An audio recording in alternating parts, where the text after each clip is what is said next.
Some objects do not just occupy space. They consume it. Deep within a shielded vault, there exists an entity known as SCP-035. To a casual observer, it appears to be nothing more than a white porcelain comedy mask. But this is a deception of form. The mask is fluid in its nature. At unpredictable intervals, the expression shifts. The smile of comedy twists into the hollow gaze of tragedy. This change is not merely physical. It is absolute. Every photograph, every video recording, and every illustration of the object automatically alters itself to reflect this new expression. The mask does not sit still in its silence. From the eye holes and the mouth, a viscous liquid constantly seeps. It is highly corrosive. It is degenerative. This substance acts as a slow poison to the physical world. Anything it touches begins to decay. The speed of this rot depends on the material, but the end result is always the same. Everything eventually dissolves into a pool of the original contaminant. Glass is the only material that resists this corruption with any measure of success. It decays the slowest. Because of this, SCP-035 is kept within a hermetically sealed glass case, no fewer than 10 centimeters thick. This case is not enough. The case itself sits within a room shielded by steel, iron, and lead. The doors are triple locked. 2 armed guards stand watch at all times, but they are forbidden from entering the containment room under any circumstances. The corruption of the glass is inevitable. Every 2 weeks, SCP-035 must be moved to a new sealed case. The old, decayed glass is not simply discarded. It is sent to SCP-101 for disposal, as that entity shows no adverse reaction to the mask's specific brand of corruption. There is a psychological weight to this object that transcends its physical rot. Those who come within 2 meters of SCP-035, or those who simply look upon it, feel a sudden, overwhelming urge. They want to put the mask on. When the porcelain touches a human face, the result is immediate and catastrophic. An alternate brainwave pattern emanating from SCP-035 overlaps with that of the host. The original consciousness is not pushed aside, it is snuffed out. Brain death occurs instantly. The body remains, but it is no longer inhabited by the person it once was. The entity within the mask now claims control. It speaks through the host's mouth. It uses the host's eyes. But the cost of this possession is a rapid, aggressive physical decay. The possessed subjects wither at an accelerated rate.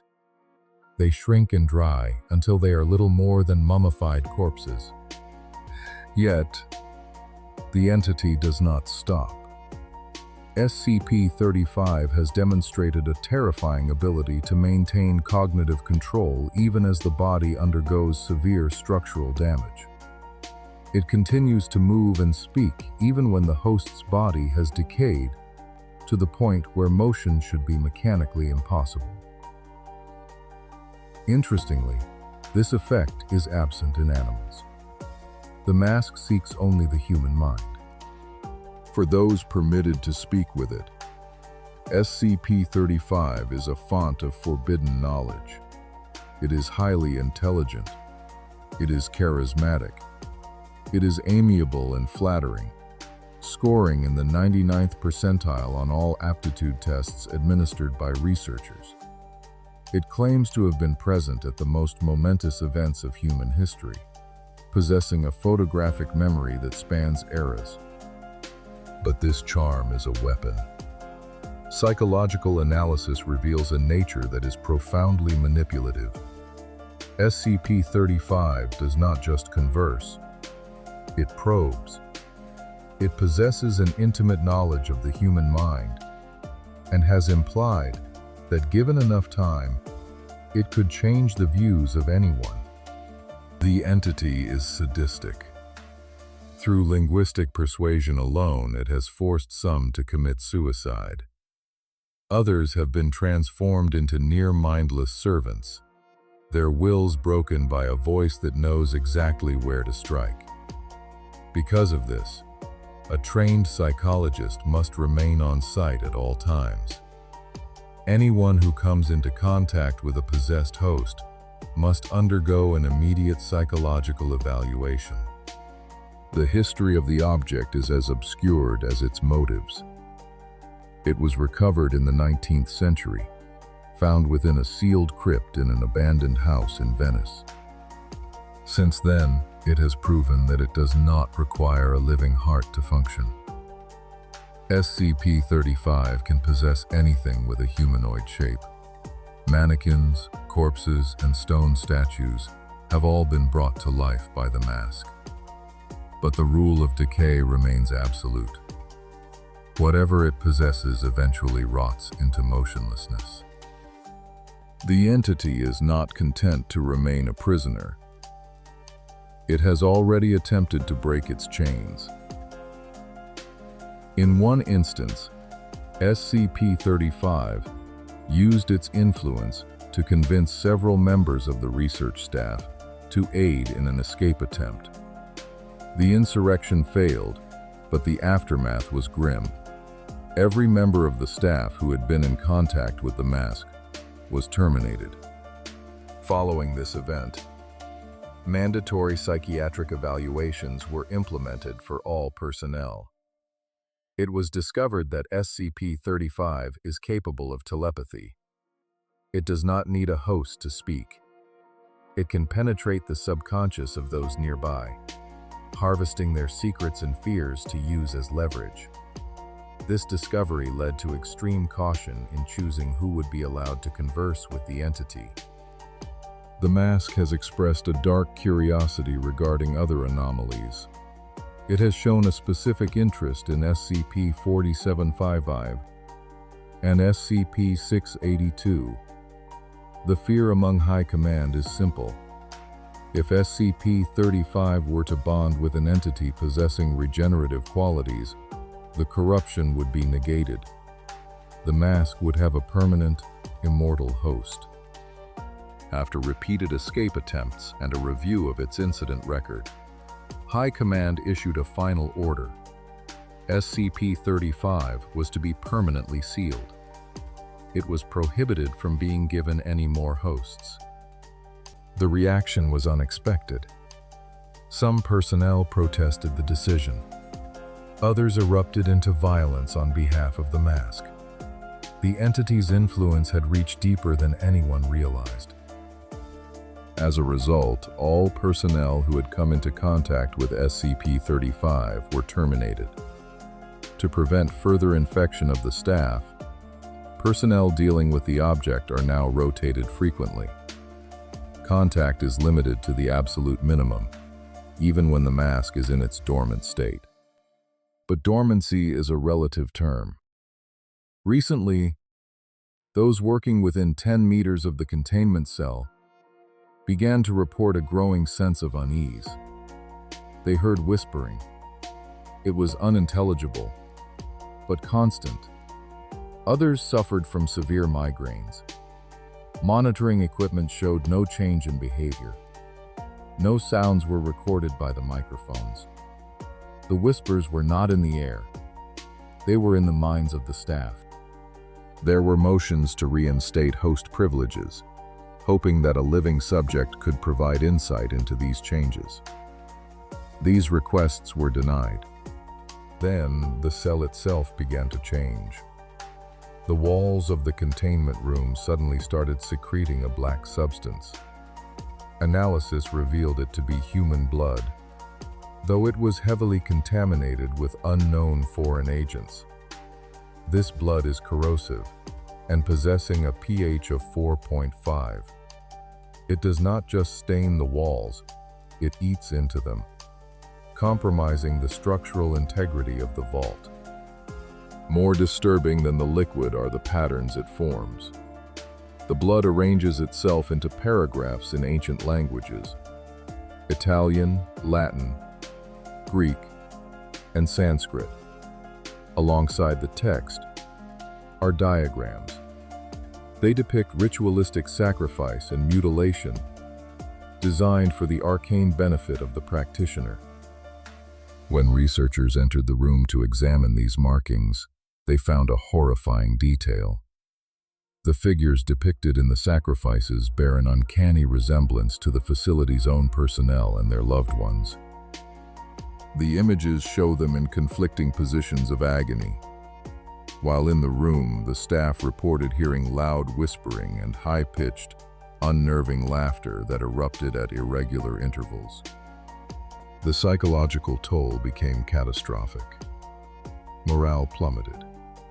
Suicide rates among the staff working near the containment unit reached an all-time high. This happened even to those who had never spoken a word to SCP-035 or touched the mask. The corruption accelerated. The glass case began to degrade at a violent rate. It would occasionally shatter without warning, spraying the corrosive contaminant across the room. These bursts occurred at the most inopportune moments, resulting in 6 casualties and 3 fatalities among the research and cleanup crews.